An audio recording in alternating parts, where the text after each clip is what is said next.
Alright, so welcome back, everybody. Welcome back. This is Woke Wednesdays. We do this every single Wednesday, 9 p.m. Eastern Standard Time. Every single week, it's a different topic.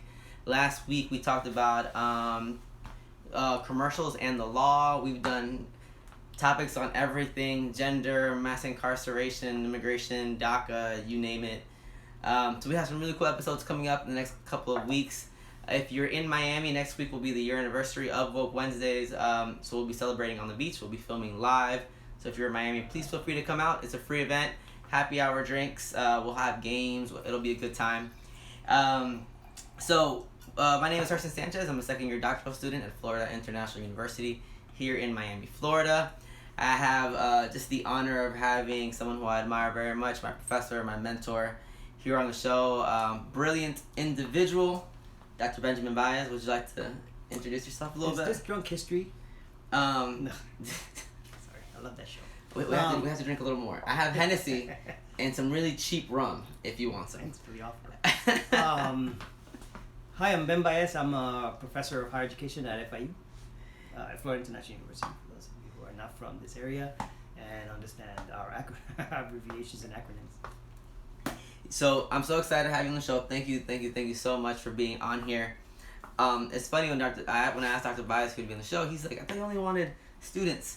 Like and, young people. And usually we do, but I think it's important for young folks also to see old people.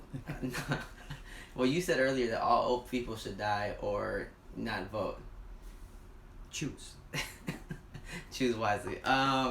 But I think it's, Natasha's saying great show, Drunk History. So I guess she watches this too. It's a great show. So thank you so much for hanging out with us tonight. I do want to ask you about, we were talking about race and racism, racial identities tonight. I do want to ask you about your president, President Donald Trump. Oh, I think you meant Mark Rosenberg. He's the president of FIU, FYI, for all those who don't know. You mean the National United States, yeah. So recently he said he didn't say that nations in Africa, Haiti, and El Salvador, for some reason people tend to forget that he also said El Salvador, are shitholes, and everyone just kind of went crazy, just how this is racist. But I was really intrigued by the idea that it took this type of explicit language to make people upset. And I was really interested by people's reactions. Well, so I don't know if you could kind of talk about it. And real quick, what do y'all think about it? What were your opinions and your thoughts, your insight when this was said? We would love to hear what you think. I will say that I would be more surprised if he didn't say it, because his tone, he's all but said it in all his other conversations about this issue. Rapism.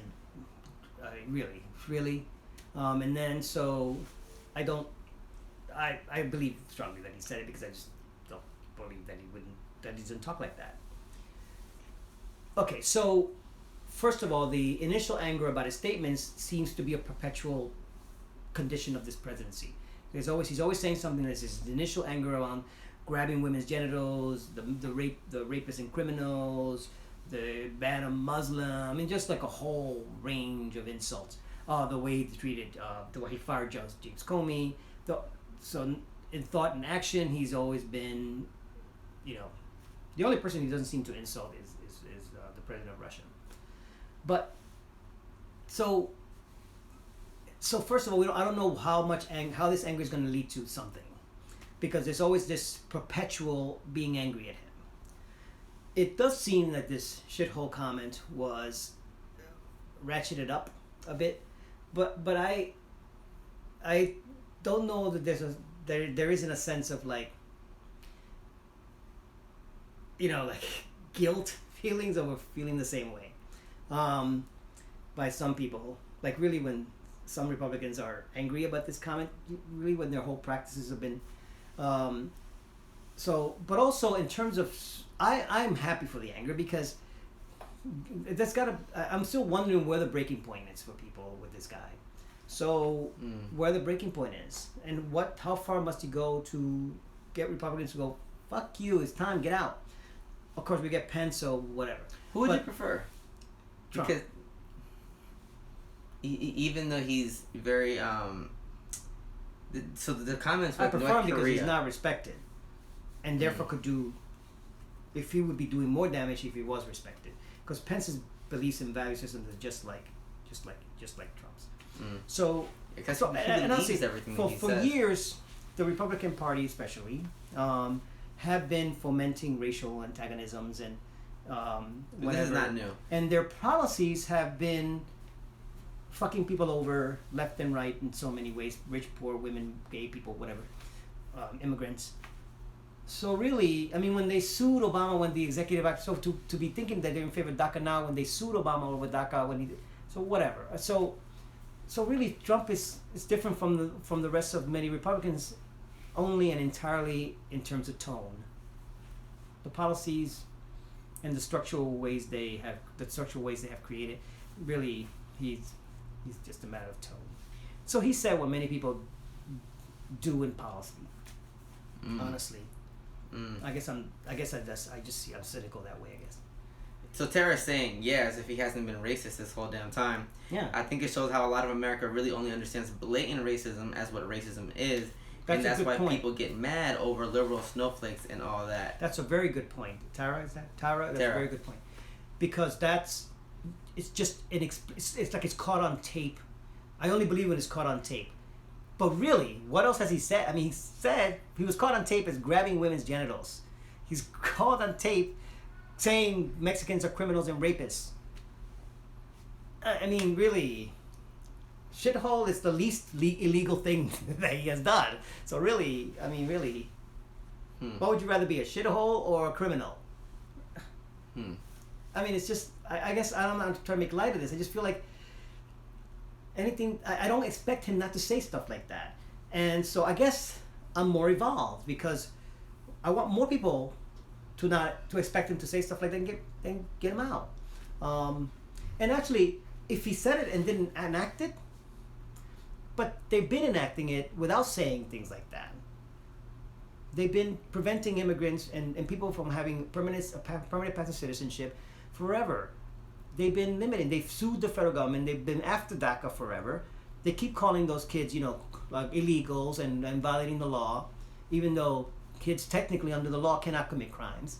And what crime was that? And so anyway, whatever. So to me, they've been treating countries like shitholes, but not saying so. So now, but in terms of the anger, I'm happy that people are angry.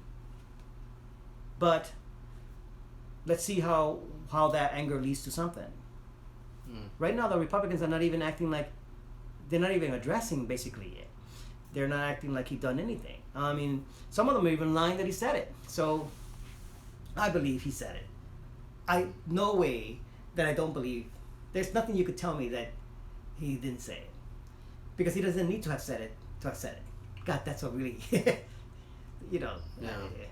He said it in so many other ways that. Yeah, no, I think you said that perfectly. And yeah, so like if y'all are just tuning in, we're talking about race and racial identities tonight. Please feel free to ask questions. Dr. Baez can answer anything.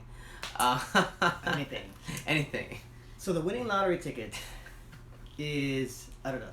1, 2, 3, 4, 5, 6, 7. That's the winning lottery ticket. That's it. I don't play lottery. I don't know how to win it. I was gonna say I don't even know how many numbers. Poor people play lottery, as you were saying. Well, we play lottery, so therefore, thank you for my salary. And I think one of the last things I want to get into tonight, as far as race and racism are concerned, is hate speech. We talked a little bit about it in class tonight, coincidentally. Yeah, we did about why are you insulted?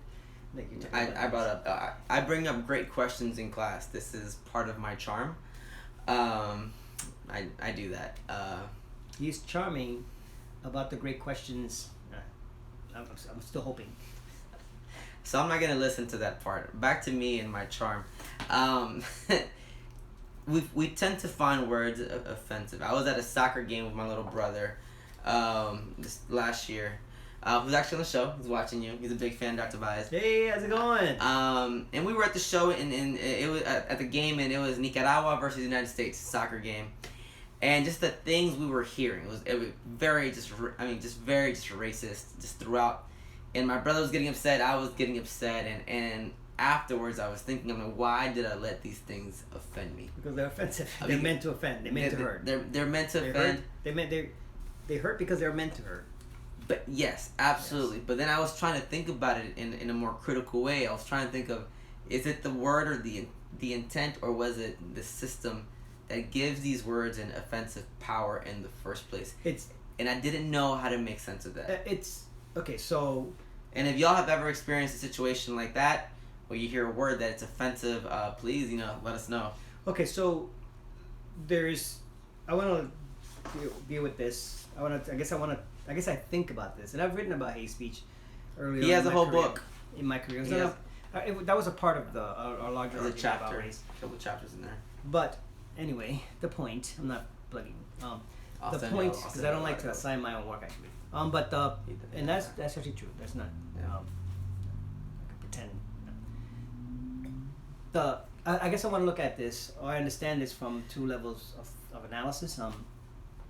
The first one is the one-on-one individual interactions, and you're at a game, you're enjoying the game, and there's a certain why am I having to feel harassed? I believe there are harassing speeches, and I believe these words hurt because they're meant to hurt. And I believe the reaction of that situation is a different level of analysis and different level of, I guess, offense and response than a more policy-oriented response, which is now affecting speech not happening in that moment, that context. And so there is where I think we don't fully understand why we want to think about hate speech differently in terms of, like, what do you do systematically because how many words can you bar that oppress? There are many words you can use that in no way will ever be in a dictionary as an invective that oppress. So our arguments about the cultural deprivation of certain of immigrant families and black families and the use of euphemisms, none of that will qualify as hate speech focused on certain injurious insults. And so it's not, in that sense, as a systemic response, the answer cannot be words. They have to be to go after the structures that give those words the power. Words that are not necessarily invective, but that give the power to perpetuate and sustain notions of inferiority and sustain structures of privilege. That it's a more important thing to look at systemic wide and policy wise. But at that moment, if you just punch somebody in the face, that's to me an insult, an injury warranting a response, or I just see those things as totally different. You should feel insulted, you should feel hurt because those words meant to make you feel insulted and made to make you feel hurt. Those words injure, that's no doubt about that. The question is why they injure and how they continue to injure and how they are enacted, that injury of inferiority and sense you don't belong here and you're an outsider and we're not going to give you a job, those are the real reasons those words injure. Like you don't belong here. Another thing about the Mexican team has the fans of the Mexican national team, football team, yells out really homophobic words, and this is just really insulting to me. And so, but again, it's so the FIFA keeps fining the teams and all that, and you would think that the team would do more to say, but the point is that the larger injury is the systematic oppression of people who are not straight in Mexico and in the world. And so so I guess I want to look at it from two levels of analysis. To say that hate speech doesn't injure is to be at best willfully blind. To say that which is as a matter of free speech is a non-answer. Yes, it's speech, and yes, it can be free. That doesn't mean it doesn't do stuff. The question is, how do you combat it? Do you combat it by banning words? Because that's what hate speech codes once in a while being. They're just banning. You can't use racial invectives or words that are meant to injure. But where's the line there? Like, I feel like if you're talking about standardized testing and you're consistently saying how African Americans can't perform well or whatever, you're injuring. But at no point can you be said to have been using an invective. So. No, yeah, I think that's powerful. So this is not about other things I've said. It's not an uncontroversial stance, but I guess I've thought about. I like to look at the origins and foundations and history of things, and why things are the way they are, than to just have initial reaction. Like, I don't want to be insulted in a game. First of all, being in a game for me, not being an athletic person, is already like an insult. But the point is that. I don't want to belittle that, but the point is that there's also a certain, we had this in another class, Herson was my TA in another class. Phenomenal TA, just the best. The best TA I've ever had. Of course, I've never had one previous, but that's not the point of the story. He was just so amazing. I would say he taught the class, and he sat there. I don't even know why you would show sometimes. Okay, this is, who's the guest? Anyway, so, who's the guest? I'm sorry, was it? You're the guest after 5. The point. We came across the idea of how much of in higher education per se we're required to sanitize our language in order to have conversations about things that are fraught with controversy and conflict, and not only conflict but conflictual opinions, right? About how I feel about things. So, like, how I feel about hate speech may not be the way that many people who are academics like me and feel strongly about this would agree. I take a much more stance that the conservative will call much more of a free speech stance. When no, it's not that, because I don't believe there's any such thing. It's more of a sense that I think the actions are misguided use of political capital. But the point is that we got into this conversation about. And the students generally agree that they don't want to sign it. They want to be able to talk about these things without feeling like they have to censor themselves too much, so that they're actually creating more ambiguity by not saying what we know is there, right? And this is not a license to start throwing the N word, the S word, or the C word for women. That's not. I'm talking about that. I'm talking about just the sense that you can say freely, like how prejudice works, right? And how discrimination works, and how institutionalized structures of inequality work. So and then it happened when one time we got into a conversation about the idea of people who don't speak English in Miami.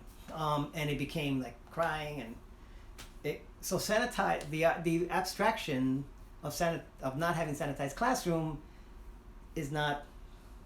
In theory, it's good. It's good. It's good. But when it actually happens. But when it happens, it hurts, and people feel offended, and people feel crying, and also, but that's a risk worth taking, because I think, even in that situation, the situation we're talking about, after a conversation, there was if not the beliefs would change, at least a sense of an understanding of another person's opinion, and so.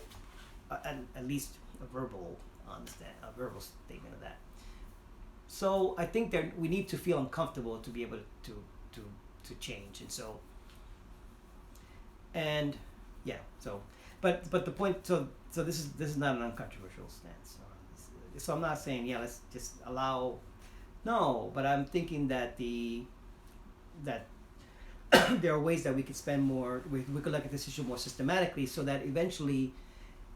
If we get rid of the structures that give those words power, those words wouldn't be used because they don't have the effect that they're supposed to have. No, yeah, absolutely. I think, yeah. So I know you've had a long day. Winding down the show tonight. I want to thank you so very much for being here. I was wondering if you have any parting words. I think the things we're talking about tonight are not easy just to kind of get in an hour and a half. These are things that are very complicated. Things that you've spent a lifetime reading about it, writing about it, talking about it a lot, talking about it a lot. In and out of my academic career, I'm teaching a class right now where it's explicitly about this versus the way that I implicitly bring this up in other classes. Is this one of the first times that you've done that? Taught a class like this? Yeah, where you can explicitly go at it. No, I've taught classes like this before. It's been a long time since I had a class. The classes, for those of you who were listening to the previous, I don't know what the previous hour. Yeah. Because you got into a different. I don't know. You turned this off and then turned it back on. I don't know. Okay. It's okay. So whatever just happened there the previous time. So one of the things about the classes, for those of you who weren't there, it's mostly a doctoral seminar about that I'm calling a seminar on class, gender, and race. And right now we're focusing. It's the start of the class, so we're focusing on class, and then we're focusing on sort of gender by sort of itself as its own unit of analysis. Then we'll go on race, and then we'll go to more intersectional arguments. So I mean that's my plan. So it's been a long time. So far it's working. So yeah, so it's been a long time since I've been able to just talk about these things explicitly, be the subject of the class versus having a discussion around policy issues and having to bring this up where for some people it's like, why are we talking about this? Whatever. So it's nice. It's nice to do that. Especially in a weird place like Miami. Yeah, Miami's a really weird way to think about race and class and gender even. So Miami's a interesting place. And if the demographics that the demographers, or whatever we call those people who English is my do population studies, yeah. the population study experts, if they are correct, many cities will be like Miami in terms of like lots of immigrants and etc. But yeah, absolutely. So I don't know.